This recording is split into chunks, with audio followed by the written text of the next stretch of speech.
Hi, and welcome to the Aspire Europe Benefits Management Principles course. This is a video to accompany the course itself, which will obviously go in much more detail than I will cover now. Uh, Before starting, it's important to mention that you should have done the fundamentals of benefits management before starting on this module, as we won't be covering basic stuff. Okay, well, let's get on, and I hope you enjoy the course. First of all, a little reminder about the scope of benefits management. Benefits are about delivering either efficiency, doing more with the same, effectiveness, doing things to a higher standard, or economic improvement, getting better value for money, whether it's in the community internally, more profit, more productivity, um, better use of infrastructure, whatever it happens to be. So benefits are all about delivering improvements, which means they're all about delivering business change, so they're inherently linked. For a benefit to be a benefit, it's worth remembering the DONE test, which is along the bottom of the screen. Describe, observe, attribute, and measure. Those are the four criteria that every benefit should pass. If you can't answer questions from the DONE test, then you probably haven't got a benefit. Okay, well that's about as basic as we're going to get. So let's move on to some new ideas. We're going to use this management cycle as we've done in all our videos. So we're going to look at how you identify benefits, how you might analyze them, how you can plan for their delivery, handle the implementation and transition, and then review to make sure that you're getting the best and what lessons have you learned and how you can establish continual improvement. Looking at the key information that we need to build over the life of a program or a project, we need to have a benefits management strategy. Now, that would normally encapsulate a thing called a benefits map. So a benefits map is a thing you do at the outset to try to work out how the things you're going to produce and what the capabilities that you need, how will all that gel together into a benefit strategy. Now, the benefits map will give you a fair idea about the benefits that may be available. And then there's a whole load of other stuff. How are you going to measure them? How are you going to allocate ownership of them?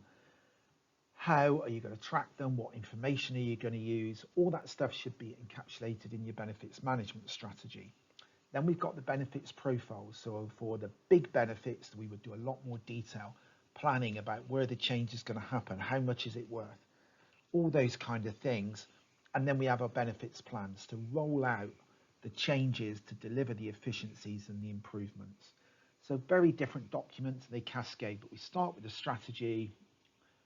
We move to a benefits profile once we've got the ones that we can see, that we can do the analysis on, and then we need to develop plans to allow them to be delivered for the benefit of the organisation.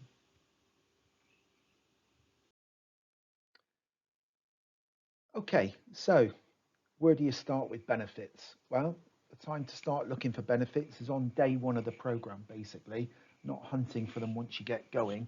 The purpose of the program is normally to deliver some sort of benefit. So, well, and the project as well. You wouldn't be doing it unless there was some good things to come out of spending this money. So, where do we look?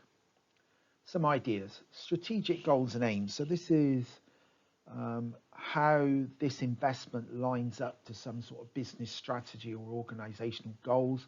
From that, we should be drawing out our vision statements, that kind of thing. So how does it fit into that? And if you're using the 5 case business case model, then you've got actually one of the cases is strategic alignment. We'd be looking at the program's blueprint and target operating model. What is it planning to do? You know, the difference between the as is, which is where we are today, and the to be, which is where we're going to be in the future. The reason for making that change is to deliver some benefits. So there's an inherent link between identifying the benefits and the development of the blueprint for the program or the target operating model. Some of the benefits may be prescribed performance changes, during difficult economic times. A board may say we're going to make 10% job cuts. So basically, your job is to take out 10% of the roles. So quite often, those that actually don't deliver benefits, they deliver outcomes, and we need to be a bit careful of that. So if you're working to prescribed performance changes, be careful about calling them benefits. They're more like objectives. that you have to deliver. There's no guarantee that those performance objectives are going to deliver a benefit within the program's environment. They may work in the overarching organizational environment, but they may not work for the program. You'll need to do operational analysis, and that's the kind of stuff that you build into your blueprint. But how well is it performing now? Where are the opportunities for efficiencies? Where's the waste that you can dig into to try and find something more effectiveness and some better use of money and less failures, that kind of stuff? What have other programs done in this area? What have they learned? What did they deliver their benefits? And if not, why not? And if they did, what are you going to learn from them? And again, we mentioned it earlier, performance can be prescribed with compliance targets. Your program may be about delivering a major change that gives the organization legal compliance. Some time ago, everybody had to go through GDPR. There's things like health and safety, environment, carbon footprint, all those kind of things, maybe compliance targets. So if that's what you're working to, it may take more work to find the benefits, or the benefits may actually not be visible to you. So you can spend an awful lot of time chasing clouds on that stuff. Talking to stakeholders, quite often they'll see some benefits that you won't. Obviously, we have the business change teams involved, and they should be involved anyway. But stakeholders may see positive things that you may not be able to see from within the program. So talking to them is really important, and getting them involved in workshops and that kind of stuff. And again, other organisations, not just other programs, but other organisations, they may have rolled out the system that you're putting in, or they may well have made those changes to their accommodation that you're about to change. Lots of people after COVID are working from home, lots more home working. Some organisations have been into that for the last 10 years, and they will know that there's consequences to working from home that are not always visible in the early days. And finally, the portfolio office may have checklists. Or the organisation may have a checklist of opportunities you should pursue. It may well have ways of measuring benefits, so you don't have to create those kind of metrics yourselves. Okay, well, this is where we think about doing benefits analysis. Now, identifying benefits is not too difficult, quite honestly. You can all get into a room and think about all the wonderful good things that are going to happen. This is where you do your dirty detail, and this is the area where most benefits start to go wrong, because you may have found some sound bites, and it's the analysis behind them that needs to be done. So you need to understand the cause and effect. So if you're going to implement something, what has to happen to create the benefit from that? They don't happen magically, and quite often benefits don't happen because a lot of thought goes into about creating the capability, but not enough thought about, well, once you've got this tool or system, how long's the transition going to take before those benefits appear? You don't go live with the system on Friday and they all appear on Monday afternoon. That's where they go wrong, because people don't think deeply enough about the amount of resources that's needed. So you need to understand the internal and external dependencies, and we need to tell the story of the journey to benefits realization. It could be that you spend a year building the capability or two, but those benefits may roll in over 1 year, 2 year, 5 year, 10 years. So this is where the benefits map helps to illustrate this kind of thing. We also should be doing detailed descriptions at this point and doing the risk analysis. So you might have found a benefit, but what's the likelihood of that benefit turning up? What's the risk analysis is? Just using the classic risk terms. Is it highly likely, low likelihood? What is it going to be? And if it's low likelihood, then you need to factor in the calculation to reflect that it might not turn up. We need to think about categorization, value types, stakeholders, thinking about, are the same stakeholders being hit again and again and again for those benefits? Are they losing out all the time? Because every benefit that you define, there's going to be losers. And if the losers outweigh the winners, then you're going to have a struggle to get there. We've got to think, once we do the analysis, we're going to see where the biggest bangs are for our bucks, the quick wins to keep everybody on, but also where are the real big returns on investment going from that you're going to have to go hunting down, because benefits don't turn up by mistake. All right. And from this work, you then understand the extent of the business change, and then you can understand the amount of resourcing and the cost of business change that you're incurring, and potentially the risks that go with it.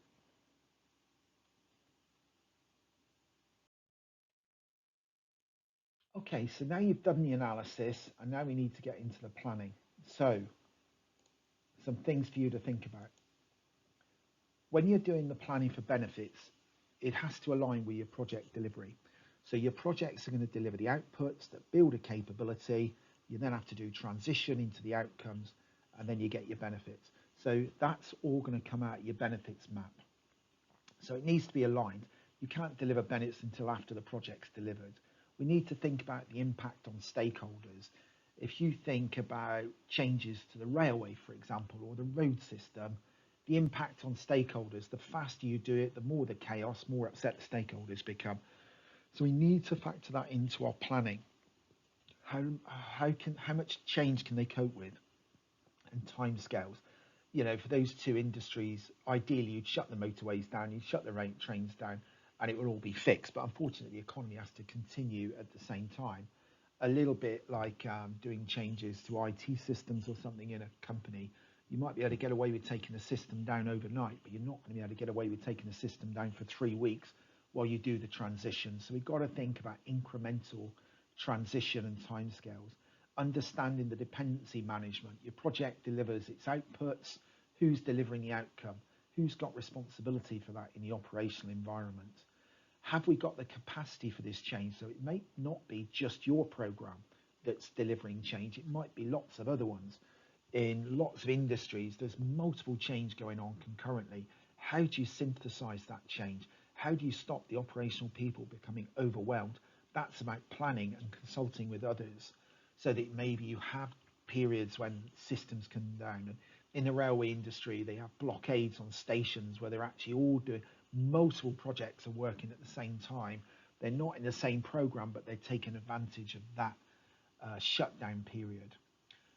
We've already mentioned other initiatives that you have to contend with, and this will give you an idea about the amount of resources you need, not just the resources to deliver the project, the resources to support the organisation going through change, and when the project's finished, maintain it through change. Because one of the big risks is that when you're going through change, the business performance degenerates, people start to panic, they wind back from the transition, and the benefits are lost.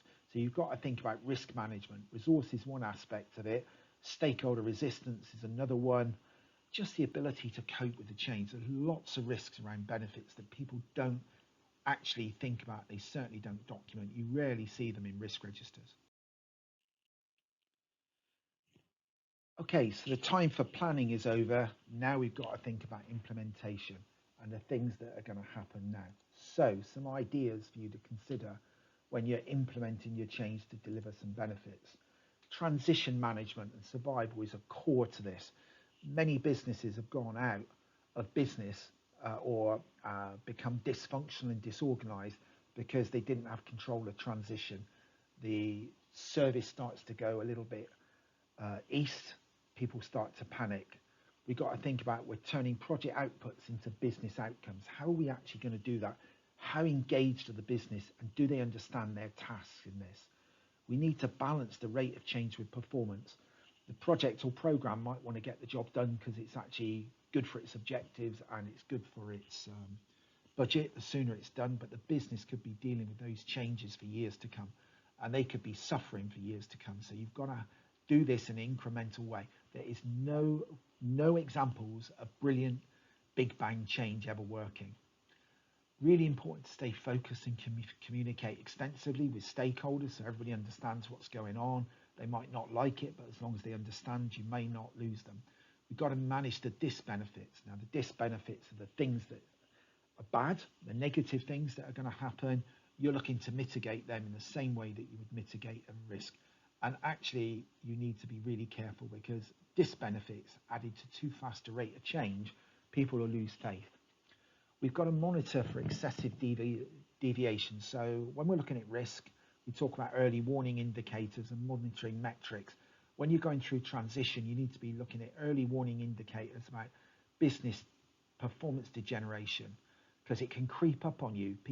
You can implement things, it all seems okay, and then wow, bang, it doesn't work.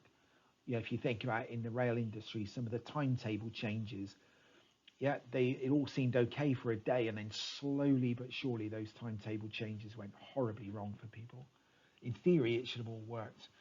Important to remember to capture unexpected improvements and opportunities, or things that have happened that you haven't logged. It's really important to log benefits and the positives that come out of it. All the stuff about 80% of benefits are never delivered, I think that's probably true, but actually there's probably about 30% of benefits are never recorded, which can counterbalance that statement. Maintain your documentation and your records as you go through. Make sure that there's good audit trail of what you've delivered. Are your metrics being tracked?